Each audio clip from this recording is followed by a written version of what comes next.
러시아의 우크라이나 침공이 100일을 넘겼습니다. 그리고 전쟁은 교착 상태로 접어들었습니다. 이제는 글로벌 경제에 전쟁의 향방이 달렸다는 이야기도 나오고 있는데요. 인플레이션과 관련한 전쟁의 배후 효과, 글로벌 ET에서 홍석우 기자와 함께 분석을 해보겠습니다. 홍석우 기자, 안녕하십니까? 네, 안녕하세요. 어느덧 전쟁이 4개월째입니다. 최근 러시아의 공격, 어디에서 주로 이루어지고 있나요? 네, 먼저 지도를 보실까요? 현재 러시아의 공격은 동부 돈바스와 크림반도를 잇는 지점에 이제 병력을 집중하고 있습니다. 네. 아조흐의 항구 도시 마리우폴은 사실상 러시아군이 장악을 했고요. 또 흑해 쪽의 또 다른 항구 도시인 오데사를 향해서 러시아군이 지금 현재 미사일 공격을 하고 있습니다. 이렇게 지도를 보니까요, 빨간색 부분이 있죠. 우크라이나 남부 해안 도시들을 주로 공격 대상으로 삼고 있는데 이유가 뭘까요? 네, 해안 도시들을 점령해서 해상 수출을 이제 봉쇄하겠다는 건데요. 네. 이 마리우폴과 오데사는 우크라이나의 산업 중심지이자 식량 수출 통로입니다. 우크라이나는 전 세계 밀의 10% 이상을 생산하고 있는데요. 인구로 치면 대략 4억 명분입니다. 이 밀 수출량의 90% 이상이 이들 도시를 통해 수출됐습니다. 젤린스키 우크라이나 대통령은 러시아 남부 해상 봉쇄로 현재까지 약 2,500만 톤의 곡물 수출이 막혔고 가을까지 가면 7,500만 톤 이상으로 늘어날 것이라고 전망했습니다.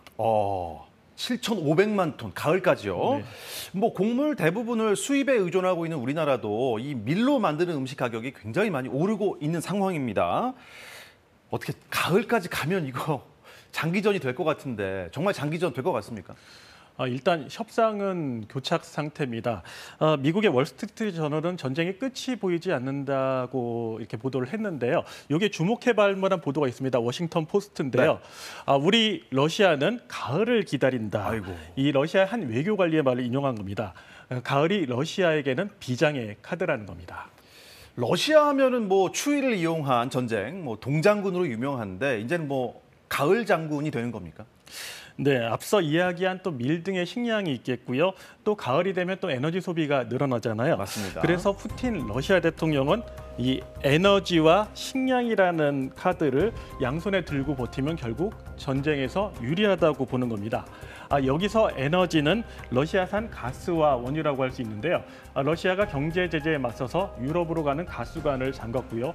산유국들의 증산 소식에도 국제 유가는 고공행진 중입니다.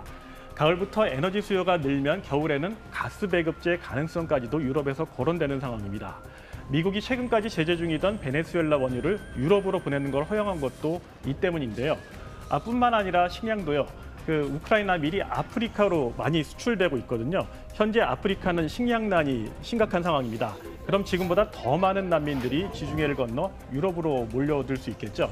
이렇게 해서 유럽 국가들에서 국민 불만이 높아지고 지지율이 떨어지게 되면 정권이 힘들어질 거라는 게 러시아의 판단입니다. 이 러시아 판단대로 흘러간다면 지금 일이 정말 좀 커질 것도 같은데 결국에는 누가 끝까지 버티느냐, 누가 먼저 떨어져 나가느냐 이 문제인 것 같은데 글쎄요. 홍석우 기자는 어느 쪽이 이길 거라고 보십니까?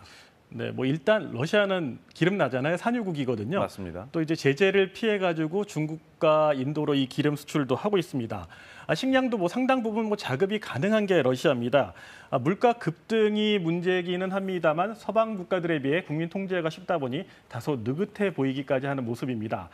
푸틴이 9개월 정도까지는 버틸 거다라는 얘기도 러시아 내부에서 나온 얘기입니다.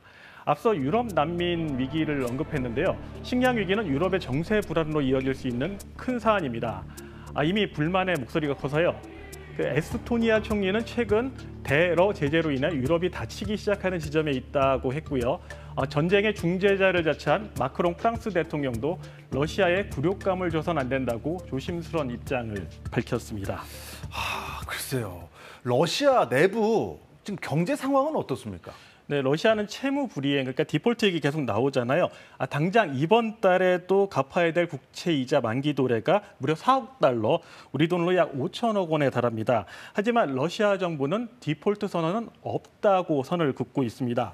환율은 아직까지는 안정적입니다. 그럼에도 불구하고 물가는 문제인데 물가 상승률이 지난 4월에 18%에 달했습니다. 20년 만에 최고 수준이었거든요. 아무리 푸틴이라고 해도 국민들이 먹고 사는 문제를 도외시할 수만은 없겠죠.